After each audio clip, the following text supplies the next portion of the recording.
Chapter 2. 4 months na ngayon ang kambal ko. Kasalukuyan akong andito sa mall para mamili ng ilang pirasong gamit nila. Habang abala ako sa pagtingin-tingin sa mga gamit ng kambal ko, mayroon na lamang biglang nagsalita sa tabi ko. Brianna, ikaw ba yan? Nilingan ko siya. Isa siya sa mga dati kong katrabaho. In place where I feel betrayed. Elvisa. Buntis ka. Stating the obvious. Sure. Siyempre sa isip ko lang yun. Nakatago sungay ko ngayon. Si Kurt ba ang ama? Nginitian ko lang siya. Hahayaan ko lang siya kung ano gusto niya isipin. Hindi ko kailangan magpaliwanag sa kanila. Pasensya na kung natanong ko. Hindi naman sa nakikichismis ako. Wala kasi ako ibang naiisip na pwedeng maging ama kasi si Kurt lang naman ang alam naming nakarelasyon mo. Pues, nagkakamali sila kaya ko rin makakilala ng ibang lalaki. Hindi lang kay Kurt umiikot ang mundo ko. Mga Echo Serang Frog. Kamusta na sa opisina niyo ngayon? Hindi ko na pinansin pa ang sinabi niya. Ganun pa din. Nagpakasal na nga pala si Kurt at Elise. Balita ko buntis na rin siya, mga 4 months na siguro. Baka lang naman gusto mo malaman. Wala naman ako ibang intensyon. Mahabang paliwanag niya. Di, good for them. At least natupad na ang pangarap nila makasal at magkaanak. Napahawak naman ako sa aking tiyan. Hindi naman ako sound bitter no. Dinig niyo ba? Totoo naman. Yung galit ko sa kanila na sapawan na nang nag-umapa na saya dahil sa mga kambal ko. Very obvious ang belly ko dahil nga kambal sila kaya mas malaki sa normal. Doon naman bumaba muli ang tingin niya sa tiyan ko. Ilang buwan na ba ang pinagbubuntis mo? Para kasing ang laki na masyado. Ngayon ko lang napansin na may konting hawig si Elvisa kay Elise. Konti lang naman. 4 months na. Kambal kaya mas malaki. Nakangiti kong sabi. I'm just so happy right now. Kahit feeling ko nakikimerits lang, si Elvisa sa akin sinabi ko pa rin. Feeling ko kasi malaking achievement yun Agad na rin ako nagpaalam na aalis na para hindi na siya magtanong pa. Sa mga sumunod na linggo ay matiwasay naman ang lahat. 5 months na rin ang tiyan ko. Yung akala ko matiwasay na araw sa pagbubuntis ko ay biglang nagulo. Good morning team. May bago nga pala tayong makakasama sa trabaho ngayon since nag-resign na yung isang kasamahan natin. Dinig kong sabi ng manager namin na si Mr. Cruz. Hindi naman ako nag-angat ng ulo para tignan kung sino man yun. Marami pa akong ginagawa. Magpakilala ka sa kanila. Huwag ka mahiya, mababait mga yan. Natatawang wika ni Sir. Good morning, guys. I'm Kurt Aaron Peralta, your new teammate. Malakas na sabi niya na parang sinasadya. OMG sis. Ang gwapo niya. Mahinang bulong sa akin ni Alice. Napakunot naman ang noo ko at doon ako napaangat bigla ng tingin. At mas lalong nangunot ang noo ko nang makumpirma ko na si Kurt na ex ko nga ang nasa harapan namin at nakangiting nakatingin sa akin na animoy walang ginawang kasalanan sa akin. The audacity. Kalma self, ang mga baby mo mal-stress din. Si Billy ang naka-assign mag-train sa kanya. Kahit ganun tulungan niyo pa din siya sa ibang bagay-bagay dito para mas mabilis niya ma-adapt. And maging mabait din kayo sa kanya ha. Mr. Cruz said. Yes, sir. No problem. Sabi naman ng mga kasamahan ko. Sige maupo ka na dun sa bakanteng cubicle. Dalayan ang pwesto mo. Abot-tay nga naman ang ngiti ng ganggang kong ex na cheater. Katabi ko lang naman siya. Sa kaliwa ko si Alice at sa kanan naman siya. Katabi niya naman si Billy. What the? Nayayamot ako sa ngisi niya. Hindi nila alam na mag-ex kami at ayaw ko na may makaalam. Nakakahiya. Hindi ko siya pinapansin at nagpatuloy na lang ako sa trabaho ko. Nakikita ko sa gilid ng mga mata ko na nakatitig siya sa akin. Sinimulan na rin ni Billy ang pagtaturo sa kanya. Umalis saglit si Billy dahil may dadalhin daw itong papeles sa ibang department na kailangan papirmahan. Ganon din si Alice. Naglalampungan na naman siguro mga ngayon sa pantry. So it's true. You're pregnant. Am I the father? I know it's mine, Kurt cheater said in a serious voice. Napalingon ako sa paligid baka may makarinig. Itikom mo nga yung bibig mo. Baka ano pa isipin sa atin. At saka wala kang pag-aari dito kaya manahimik ka dyan at gawin mo ng maayos trabaho mo. Pero ang loko parang walang narinig. Naniniwala akong sa akin ang ipinagbubuntis mo. Maraming beses na may nangyari sa atin at ako ang nakona sa'yo. Gagawin ko ang lahat para bumalik ka lang sa akin. Nagsisisi na ako sa nagawa ko sa'yo. Ikaw talaga ang mahal ko, kasi. Hoy, lalaki, di ba kasal ka na at magkakaanak na kayo? Ayun na, natupad na ang pangarap mo. Bakit mo pa ako ginugulo ngayon? At hindi nga sa'yo ta. Mahina pero nang gigihil kung bulong sa kanya para iwas chismis. Tumayo na ako at nilayasan siya. Ang kapal naman niya umangkin ng anak ng iba. May sarili na nga siyang anak kay Elise, bakit hindi yun ang pagtuunan niya ng atensyon? Gigil niya lamang loob ko. Sorry mga anak kung pati kayo na stress. May isa na naman kasing hater ang nakapasok sa kaharian natin. Sabi ko habang hinihimas ang tiyan ko. Nang bumalik ako sa pwesto ko, nakita ko naman na seryoso siyang nakikinig sa mga sinasabi ni Billy. Matalino naman si Kurt kaya alam ko mabilis lang niya lahat matututunan. Yun nga lang minsan yung talino niya, ginamit sa kalokohan. Damuho siya. Nagpresenta siya na ihahatid niya ako umuwi pero mariin akong tumanggi. Mahirap na no, machismis pa Camille at ayaw ko din malaman niya kung saan ako tumutuloy ngayon. Hindi na dapat. Pamilyadong tao na siya. Nagpapahinga na ako ngayon. Napabuntong hininga na lang ako. Hanggang kailan ko kaya makakasama sa iisang trabaho ang manlolokong ex ko na yun? Sa totoo lang hindi ako komportable at mas okay ako kung hindi ko na siya makikita pa. Ilang buwan pa lang ako dito at maganda din ang pasahod, ayaw ko naman mag-resign agad. Haste. Buisit na lalaking yun. Bakit kasi nagpakita pa? Where are you? Kurt? Babe, andito lang ako sa bahay.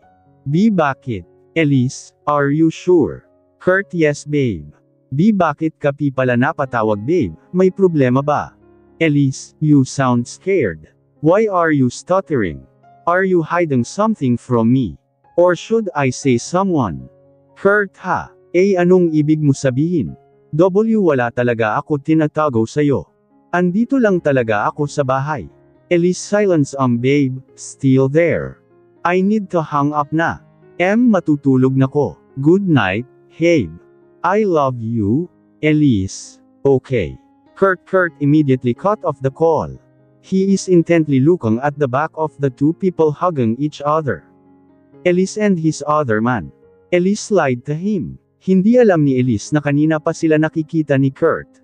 Kanina pa siya sinusundan ni Kurt dahil kinukutuban siya na may kinakatagpong ibang lalaki si Elise. Lagi niya napapansin na parang lagi itong may kausap ng palihim sa cellphone. At hindi nga siya nagkamali. Kitang-kita ng dalawang mata niya ang pagtataksil sa kanya ni Elise. Elise, pagsisisihan mo, kayo ng lalaki mo, hindi niya nilapitan ang dalawa. Nakaisip siya ng plano para maghigantay kay Elise. Minahal niya si Elise kaya nasasaktan siya. Hindi niya akalain na ganito pala ang pakiramdam ng pinagtaksilan ng minamahal. Ngayon ay mas naiintindihan na niya ang nararamdaman ng dating kasintahan. Patawad kasi, karma ko na siguro ito sa ginawa ko sa iyo. Totoo nga ang kasabihan na kung ano ang ginawa mo sa kapwa mo yun din ang gagawin sa iyo. Umalis sa lugar na yun at naghanap ng bar na pwede niyang paglabasan niya ng galit niya. Ilang linggo na lang ay ikakasal na sila ni Elise pero nagawa pa siyang pagtaksilan nito. Itutuloy pa rin niya ang kasal nila. Hindi niya sasabihin kay Elise na alam na niya ang pagtataksil na ginawa sa kanya ni Elise. Hindi siya papayag na mapunta ito sa iba at maging masaya. Papakasalan niya ito at pahihirapan. Samantala, kasalukuyang nasa France ngayon si Kel upang sumailalim sa training bilang susunod na CEO. Ang kanyang ama ang nagsesenay sa kanya ngayon and soon mag-isa na niya hahawakan ang kumpanya nila sa Pilipinas. Marami silang iba't ibang negosyo. Nakatulala na naman siya ngayon habang iniisip ang babaeng nakasama niya nung gabing iyon.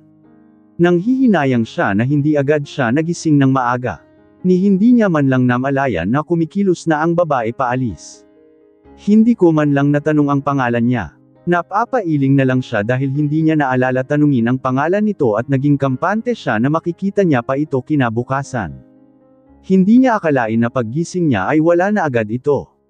Nagkataon naman na tinawagan siya ng mommy niya para bumalik sa Canada dahil biglang inatake ang daddy niya. Kaya nagmadali siyang umalis ng bansa at ngayon nga ay kailangan niya muna kaharipan ang kumpanya ng daddy niya. I promise, hahanapin kita pag uwi ko sa Pilipinas baby. At sana hindi pa hal ang lahat. Kel walang kaalam-alam si Kel na magkakaanak na siya. Simula din ng gabing yun ay wala na siyang hinanggad na ibang babae na makasama. Kung sakaling may iba na itong karelasyon pag uwi niya ng Pilipinas, gagawin niya ang lahat kahit agawin niya pa ito o daanan sa santong papasan. Magandang umaga, magandang buntis ng car lang ito. Todo ngiting bati sa akin ni Billy sabay akbay sa akin. Well, sanay na ko na very touchy talaga siya. Not only to me but to Alice also. Walang mali siya sa akin yun ewan ko na lang kay Alice. Hehe good morning din sa'yo hater. Huwag ka masyado magdidid-aikit sa akin ayaw kitang mapaglihian. Mahinahon pero may konting gigil kong sabi sa kanya. Grabe ka naman sa akin para namang sinabi mo swanget ako. Nakanguso niyang sabi. Napangiwi naman ako sa inasal niya. Shucks. Kala niya ba ang cute niya dun? Asa na pala si Alice?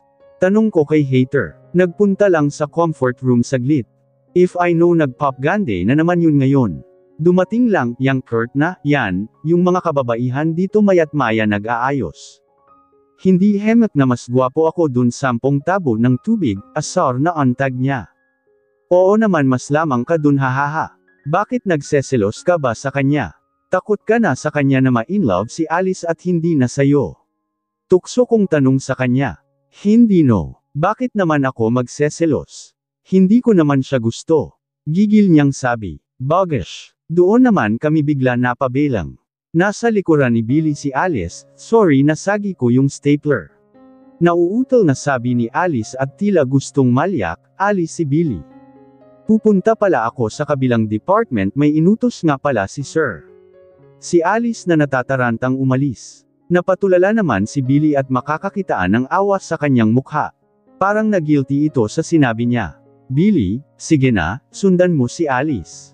Nakangiti kong sabi sa kanya. Haste. Ewan ko ba sa dalawang, yan, ang hilig maglaro ng tagwan feelings. Good morning hon, I mean kasi. May dala nga pala ako sa'yo baka kasi naglilihi ka pa. Paborito mong adobo at pakwan ang dala ko. Isa pa itong hater na, dama-dami na sila, Tinignan ko lang ang dala niya at hindi nagsalita. Nalinis na naman ako kay aga-aga. Hanggang kailan ba ang lalaking iyan dito? Sige na Kas. Wala naman itong lason. Peace offering ko na rin sa'yo. Alam ko naman walang kapatawaran ang mga kasalanan ko sa'yo pero sana bigyan mo naman ako ng chance mapatunayan ang sarili ko. Nagsisisin ako. Mother mang sabi ni Kurt. Napairap naman ako ng mata sa kanya. Kinuha ko na lang ang dala niya at baka gumawa pa ng eksena ang lalaking, dito. Halos araw-araw ay ganyan siya. Laging may dalang kung ano-anong pagkain. Laging nakasabay sa akin kumain at lumabas pag mag-out na. Nakakahalata na tuloy ang ibang naming katrabaho at paminsan-minsan ay tinitokso kami. Hindi ko na lang pinapansin. Mahigpit ko ding bilin kay Kurt na wag niyang sasabihin kahit kanino na mag-ex kami. Nasanay na rin ako dito sa trabaho ko at sa ex kong laging nakabuntot sa akin. Hindi ko naman siya pinayagan manligaw sa akin. Nilinaw ko sa kanya na magkatrabaho lang ang relasyon namin at hindi nahihigit pa doon. Naiintindihan naman daw niya na hindi ko siya agad mapapatawad pero sana ay hayaan ko lang daw siya makabawi man lang sa ibang paraan. Hinayaan ko na lang siya para na rin sa peace of mind ko. Kabuwanan ko na ngayon kaya ayaw ko na ng marami pang iniisip. Mag-focus na lang ako sa mga anak ko na ilang araw na lang ay lalabas na. I'm so excited. See you soonest my miracle babies. Pakiramdam ko mapipigti na ang ugat ko. Pero sa awa ng Diyos, nailabas ko na rin ang bunso ko. It's a girl. Napakagandang bata. Foreigner siguro ang tatay. Nakangiting sabi ng doktor ko. Napangiti naman ako sa sinabi niya. Mukhang natupad ang hiling ko na sana ay maging kamukha nila ang papa nila. Agad naman inabot sa aking ng mga nurse agkambal ko at pinadidi sa akin habang ang doktor naman ay sinimulan ng tahiin si Kifi. Ilang sandali pa ay kinuha na nila ang kambal para linisan. Ganito pala ang pakiramdam ng maging ganap na ina. Hindi ko pa naranasan manalo sa loto pero parang daig ko pa nanalo sa loto. Walang katumbas na salita yung sayang nararamdaman ko. Ma, kailan ba namin makikilala si Papa? Gustong-gusto ko na talaga siya makilala. Tanong ng 4 na taong gulang kong anak na babae na Almira Briella. Habang tahimik lang nanonood ng TV ang kakambal niyang si Kill Maximo pero pasimpleng nakikinig sa pinag-uusapan namin. Anak, hindi rin alam ni Mama eh. Alam niyo naman na hindi ko rin alam ang buong pangalan ng papa niyo. Itsura niya lang ang alam ko. At masasabi kong napakagwapo niya. Panipi. Turan ko naman sa kanya habang nakangiti ng matamis. Sayang naman po Mama, wala ka po ba kahit isang picture niya? Hindi na kailangan anak, dahil kamukhang kamukha niyo siya. Sabay ngiti ko sa aking anak. Napatingin naman sa amin si Kill at muling binalik ang tingin sa pinapanood. Hindi masyado madaldal ang anak ko na yun nakabaligtaran naman ng kambal niya. 5 taon na ang nakalipas simula ng gabing nakilala ko ang estrangherong iyon. Ang tanging alam ko lang ay ang kanyang nickname na Kel. Please don't judge me kung iniisip niyong nagpabuntis agad ako sa lalaking nickname lang ang tanging alam ko. Miski naman ako ay hindi ko rin akalain na mabubuntis ako. Kaya nga ko niloko at iniwan ng ex-boyfriend ko dahil akala niya wala na akong pag-asang mabuntis pa at mabigyan siya ng anak. Ayun din ang akala ko. Pero miracles happen. Isang gabi lang ako trinabaho ng estrangherong yun pero nakabuo agad. Ngayon ko lang napag-isip-isip na baka sadyang maliit lang talaga yung kanya. Leche siya at ang kabit niya. Plus size talong lang pala ang solusyon sa problema ko na hirap mabuntis dahil sa sakit kong PCOS. Hihihi kidding aside, hindi talaga biro ang magkaroon ng PCOS.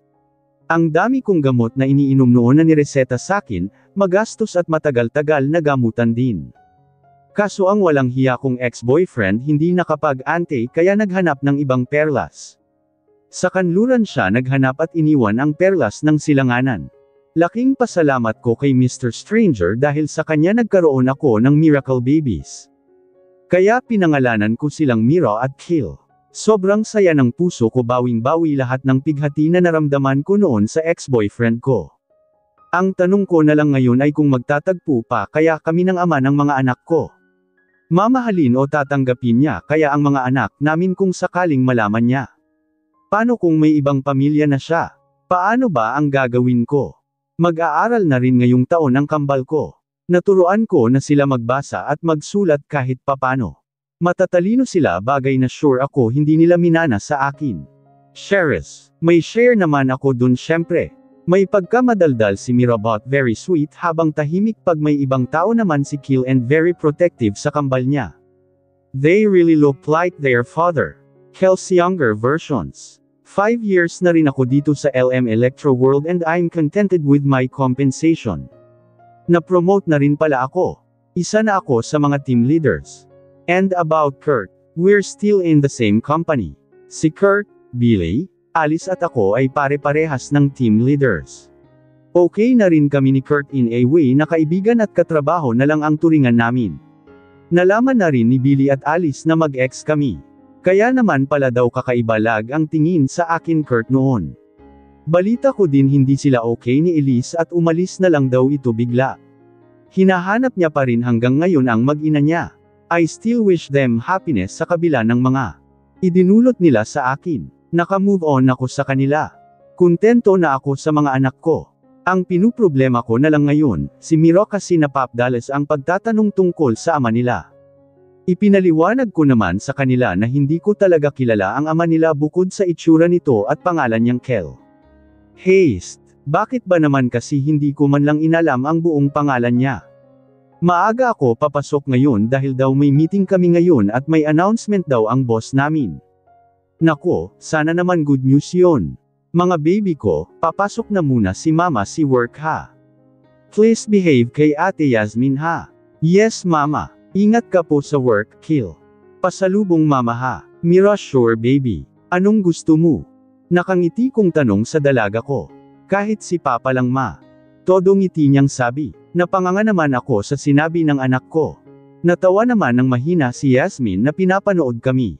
Mira, stop making jokes at mama, Kill, hahaha joke lang mama. Jolly spaghetti lang po hehe. Mira, ikaw talaga. O siya, aalis na ko. I love you mga anak ko.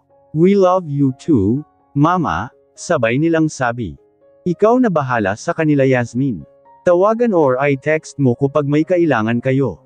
Bilin ko kay Yasmin na nag-aalaga sa mga anak ko tuwing may pasok ako. Uwian din siya at malapit lang naman ang bahay nila sa amin. Habang nasa biyahe ako ay hindi ko maiwasan maisip ang biro ng anak kong babae. Nakikita ko sa kanya ang kagustuhan makilala at makasama ang ama nila. Nalulungkot ako para sa kanila at wala akong ibang pwedeng sisihin kundi ang sarili ko lang. Saktong dating ko sa opisina ay magsisimula na rin ang meeting namin. Kasalukuyan kaming andito ngayon sa conference room. Good morning team. May announcement lang sa atin ngayon ang pinaka-boss natin. Please welcome, Mr. Chairman Leonard Miguel Guevara, Mr. Cruz. Good morning, everyone. Mr. Guevara, good morning, sir. Sabay-sabay naming bati. Hindi ko napahahabain pa, gusto ko lang i-announce sa lahat na ipapasa ko na posisyon ko sa aking apo. Huling ko sana ay respeto nyo rin siya gaya ng pagrespeto nyo sa akin. May pagkamasungit at istrikto lang itong apo ko pero mabait naman yan lalo na pagtulog. Natatawang biro ni Mr. Chairman. Nanghihinayang kaming lahat dahil napaka-bold ni Mr. Guevara. Maunawain at laging kino-consider ang opinion at sitwasyon ng employees niya. Kaya kinakabahan kami sa sinabi ni Sir na masungit at istrikto ang apo niya. Nako, wag sana magtagpo ang landas namin baka sanjitan niya ako at masagot ko pa siya ng pabalang. Oh, ito pala siya. Apo halika. Napalingon naman kami sa kakasaralang na pintuan ng conference room. Mr. Stranger, a twin doesn't go through life searching for their other half. They were born with it. Mr. Stranger mahinang naibulalas ko habang hindi makapaniwalang nakatitig sa kanya. Nasa may bandang dulo at kanang bahagi. Biglang naiuko ko ang aking ulo nang papunta sa gawi ko ang tingin niya. Magpakilala ka sa kanila, apo. Good morning, I'm Leo Michael Guevara, the next chairman of L.M. Electro World. Just call me Mr. Kel. Nice meeting you all. Walang kenjeting-iting sabi niya. Napaangat naman ako ng ulo ko nang parang biglang tumahimik. Ganon na lang ang gulat ko nang makita kong nakatitig siya sa akin. Nataranta ako bigla hindi ko malaman kung magtatago ba ako o yuyuko na lang ulit. I chose the latter part. Bahagya ko nakakagat ang labi ko at napapadiin ang pisil ko sa daliri ko sa labis na kaba. Base sa ekspresyon niya, nakilala niya ako. At yung titig niya sa akin, para akong may malaking kasalanan sa kanya na kailangan ko talagang pagbayaran. Wala naman akong kasalanan pero bakit ba ako kinakabahan ng ganito? Dahil ba sa excitement o dahil sa katotohanang bigla ko na lang siya nilayasan at dala-dala ko pa ang mga anak niya? Sumasakit na ang ulo ko, Diyos ko. You can now go back to work. Yun na lang ang narinig ko sa mga sinabi ni Kel. I mean ni Sir Kel. Ang ama ng mga anak ko ay ang boss ko ngayon. Dali-dali naman ako lumabas ng conference room. Parang biglang sumikip ang mundo ko ng mga sandaling yun. Ang bilis ng K ng puso ko nung makita ko siya. Same feelings noong gabing makita ko siya. Nakahinga naman ako nang maluwag nang makabalik ako sa aking table. Ngunit hindi pa man din umiinit ang puwet ko sa kinauupuan ko ay may tumawag na sa akin. MS Manlapas, ako po si Jepeth, secretary ni Sir Kel. Ipinapatawag kanya sa opisina niya. Ani ng secretary ni Sir Kel. Ito na nga ba ang sinasabi ko? Bigla ako napapikit ng mata at napahilot sa aking sentido. Hi Sir Jepeth, bakit daw? Ngayon na ba? Mahinang tanong ko. Yes, ngayon din. May importante lang daw kayong pag-uusapan. Sasamahan na kita sa opisina niya. Muling turan niya. O okay sige, heto na. Kinakabahan talaga ako sa isiping magkakaharap at magkakausap kaming muli ni Kel malipa ang mahabang panahon. Sasabihin ko ba agad na nagbunga ang isang gabing kapusukan namin? Maniwala kaya siya? Baka isipin pa niya na ginagamit ko ang anak namin para mapalapit sa kanya or mabigyan ng pabor dito sa kumpanya niya. Wag na galang. Medyo napalakas kong sabi. Ano yun? Tanong ni Sir Jepeth. Wala may iniisip lang ako. Sorry, sagot ko na lang. Kasalukuyan kaming andito sa elevator, nasa pinakamataas na floor ang opisina ng chairman. Ngayon pa lang ako makakakyat dito. Prohibited kasi ang ibang empleyado dito. Pagkabukas ng elevator ay bumungad sa amin ang napakalawak at malinis na hallway. May naglis ang malaking pintuan sa dulo at may counter na sa palagay ko ay pwesto ni Sir Japheth. Muli akong binundol ng kaba sa dibdib. Ano ba naman itong nararamdaman ko? Si Sir Japheth ang nagbukas ng pinto at in-announce ang pagdating ko. Ginayak naman ako ni Sir Japheth paloob at muling isinara ang pinto. Napahawak ako sa aking dibdib at huminga ng malalim. Dahan-dahan namang humarap ang kanyang swivel chair. Parang nag-slow motion ang paligid nang magtama ang aming paningin. Long time no see, mon amour. Si Sir Kel, Sir, pinatawag niyo daw po ako. Patay mali siya lang ako. Kunwari ay hindi ko siya kilala. He is intently looking at me now. Why did you leave me that day, mon amour? Ayan na naman siya sa mon amour na yan. What do you mean, Sir Kel? Patay mali siya ko paring tanong. Tumayo siya bigla sa swivel chair niya. Kinabahan naman ako dahil seryoso siyang nakatingin sa akin. Do you want me to remind you, how I made you scream in so much pleasure that night? How, baby? It looks like you're pretending that you didn't know me. Kel whispered in my ear in a hoarse voice. Lintik na lalaki, parang nang-aakit pa. Bahagya naman akong umatras nang mas lumapit pa siya sa akin. Hindi naman sa ganun Sir Kel. I don't think lang kasi na dapat natin pag-usap yung nangyari sa atin 5 years ago. It's just one night stand. And why not? Bakit kasal ka na ba? Kunot noong tanong ni Sir Kel. Hindi pa naman sir pero ayaw ko pa rin pag-uusapan pa ang nangyari sa atin. You're my boss now. I don't think it's appropriate. Nauutol kong sabi. Paano ba naman hindi ako mauutol? Ang lagkit ng titig niya sa akin at bahagyang hinaplos ang braso ko. Nakaramdam ako ng parang spark sa paghawak niya at yung way ng pagbasa niya ng dila sa labi niya, parang nang-aakit. Then good. And I don't care if I'm your boss now. You're mine since the night you surrendered yourself to me. Bear that in your mind.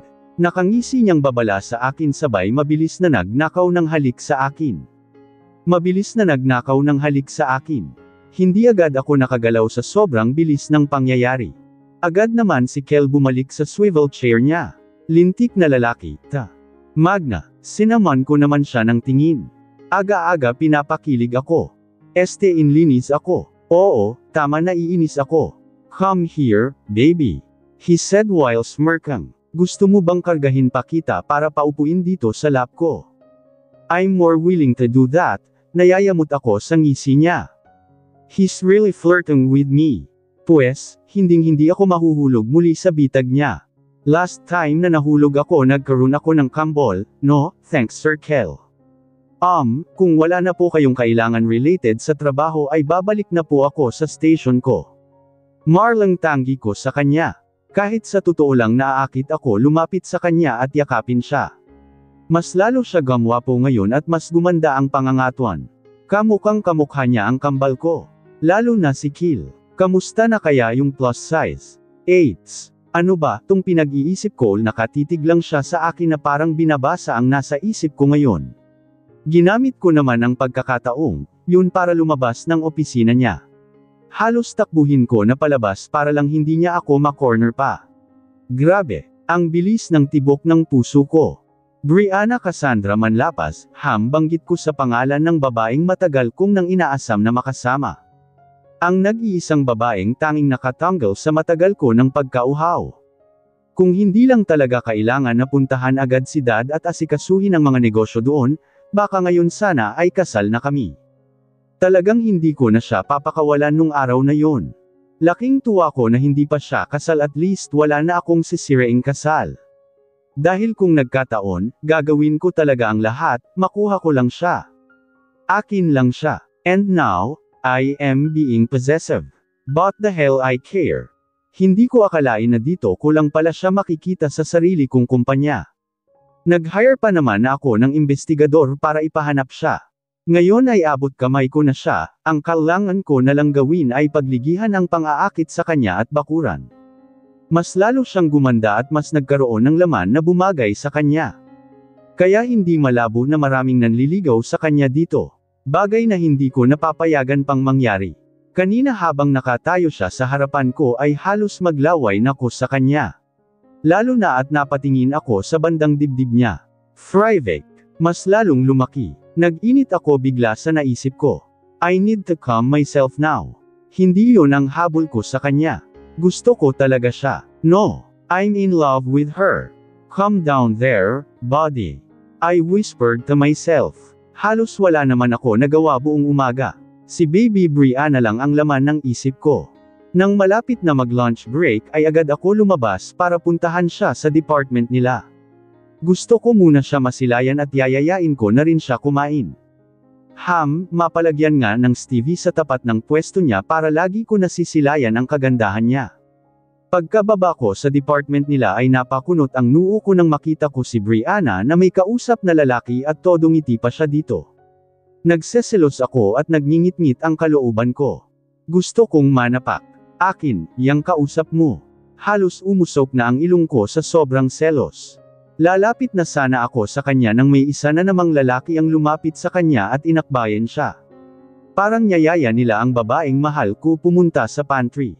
Mas lalong nag-usok ang bumbunan ko sa nakita ko. Bigla naman ako hinawakan ni Jepeth, ang secretary ko na kanina pa nakasunod sa akin. Sir Kel, huwag ka po magpadalos-dalos. Makakagawa ka ng eksena. Lalo ka lang lalayuan niyan ni Ma'am Cassandra. Sabi ng secretary ko. Tama ka, alamin mo kung sino ang dalawang makong na yan. Ibigay mo sa akin agad ang information nila. Nanggigigil kong sabi kay Jepeth. Sinundan ko sila habang nakasunod pa din sa akin si Jepeth. Paimpol akong pamwesto malapit kung saan sila nakapwesto. Gusto ko marinig mga pinag-uusapan nila. Natahimik naman ang paligid dahil sa pagdating ko. Pasimpleng sinenyasan ni Jepeth ang mga tao sa paligid na ituloy lang ang ginagawa. Hindi pa rin kami napapansin ng tatlo lalo na ng baby ko. Nga pala Cass, may baon akong paborito mo. Sabi ni Makong. Wow, nako Billy nag-abala ka pa. Akin na hindi ko yan tatanggihan. Todo ngiting sable naman ng baby ko. Bigla naman nagring ang cellphone ni Brianna at agad niya itong sinagot. At lalong nanggalit sa pagsagot niya sa tawag na yun.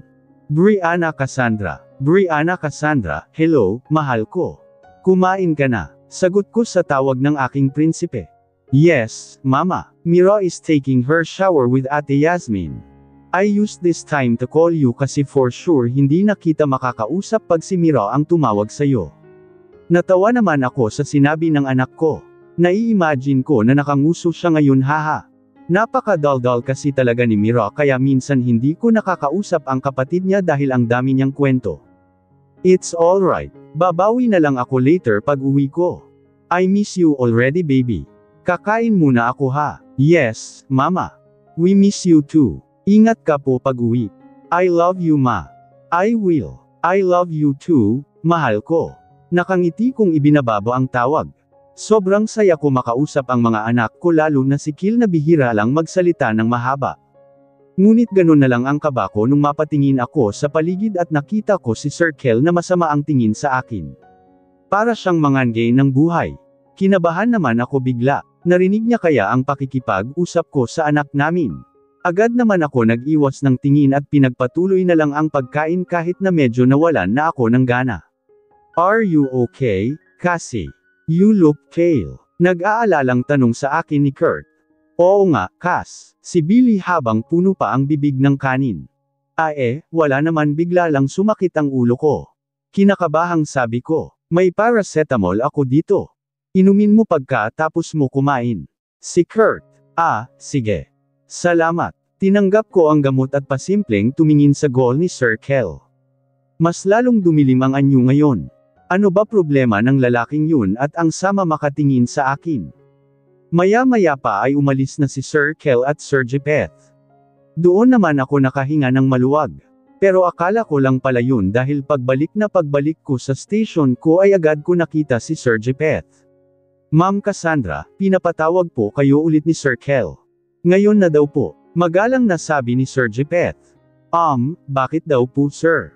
Nabanggit niya ba? Kinakabahan kong tanong. Hindi niya po nabanggit ma'am.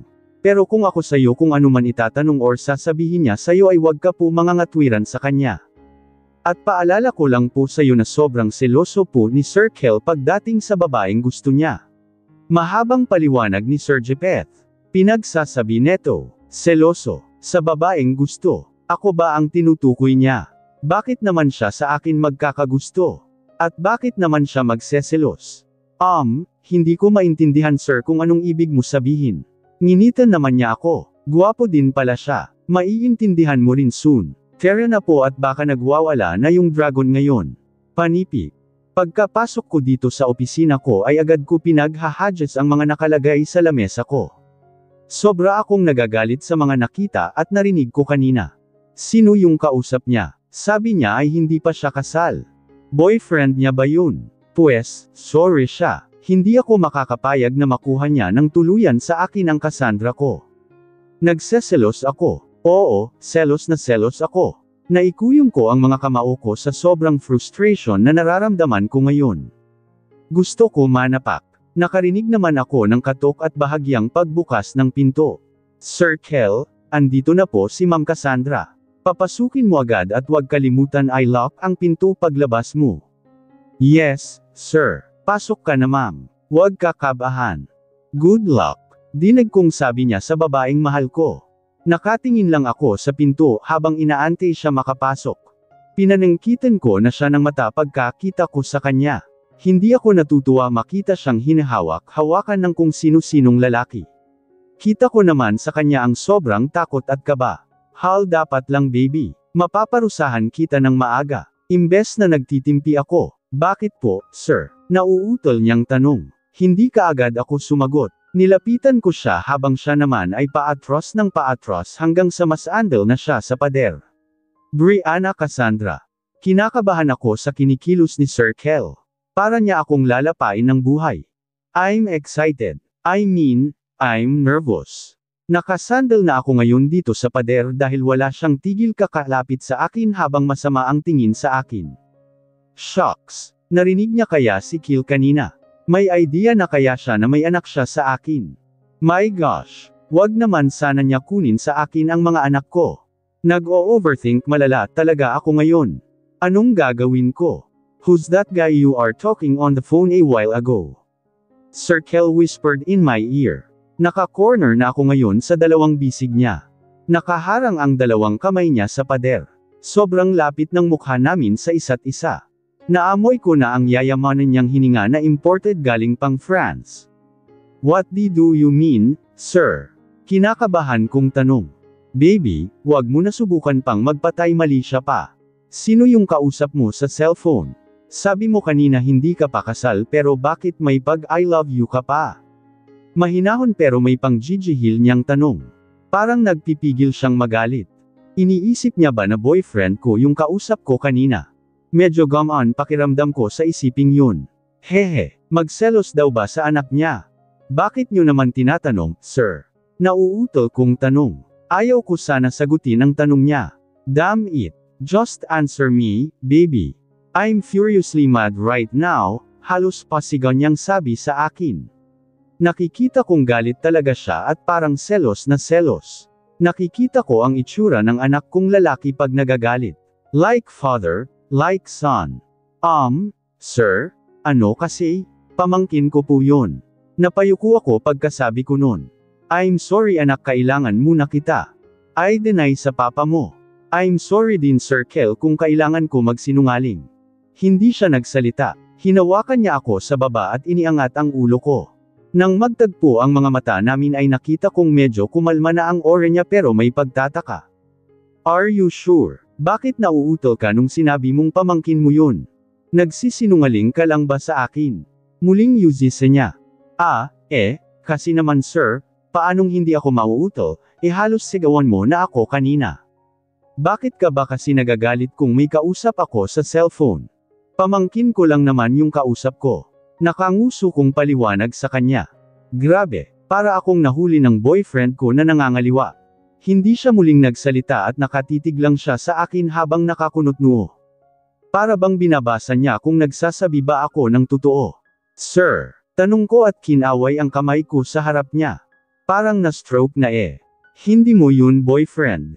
Wala ka bang boyfriend? Muling tanong niya. Nakakunod pere ang makakapal niyang kilay. Plansyahin ko kaya yang kilay mo? Hindi nga po, Sir Kel. At will po akong boyfriend, okay. Kung gusto mo ikaw na lang.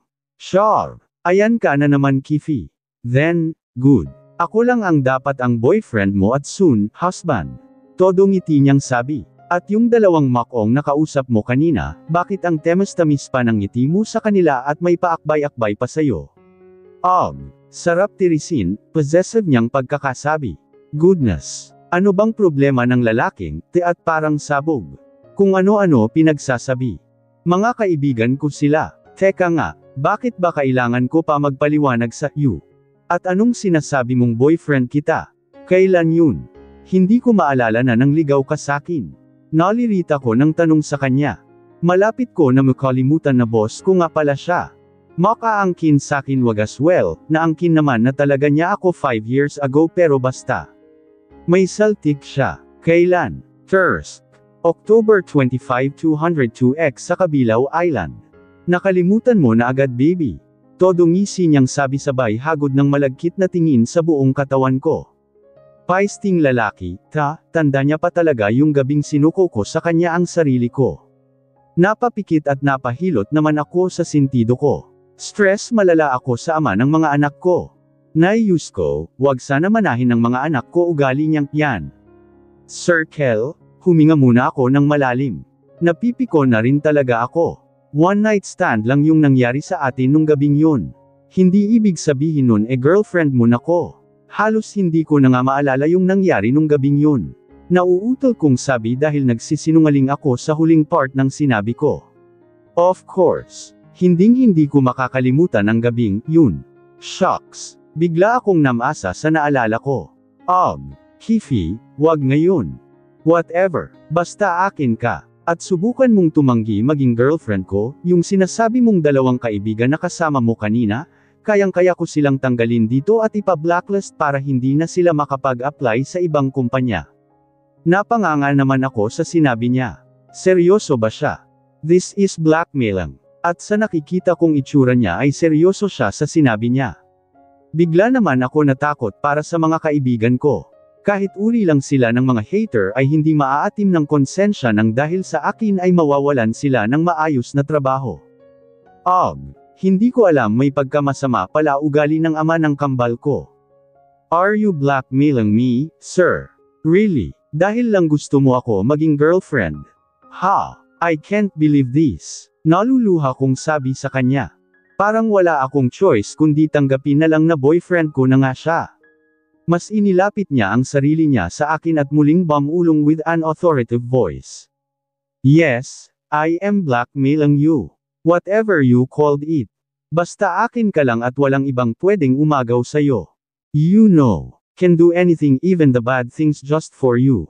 So, if I were you, just accept that you are my girlfriend and I am your boyfriend since 5 years ago. Napanganga na lang ako sa mga sinabi niya. Wow! Just wow! 5 years na pala akong may boyfriend. Don't test my patience, baby. Kayang-kaya ko gawin yun sa mga kaibigan mo. Muling bulong niya sa tenga ko sabay mahinang kagat sa puno ng tenga ko. Nagtayuan naman ang balahibo ko dahil sa kilati. Demuhong, 0-0 na. 0-0 na. Wag na wag mo papakialaman, yang mga kaibigan ko. Wala naman silang ginagawang masama at saka may mga asawa na mga you know. Possessive mo naman. Nakanguso kong turan sa kanya. Todo ngisi naman ngayon ang makong na, dahil sa sinabi ko. Tsaka wag mo nga ako tignan ng ganyan. Sabay irap ko sa kanya. Bakit ba? Sabi niya nga boyfriend ko na siya. Like what? He curiously asked. Like you see me naked. Gigil kong sabi. Humalaklak naman siya. Tuwang-tuwa ang makong. Pero na-miss ko ang tawa niyang, yan. Hinahanap-hanap ko ang tawa niya nung time na nag-iilihi pa ako. I admit it. I really miss this man in front of me, the father of my kids. Now, how and when will I tell him about the kids without compromising this so-called relationship?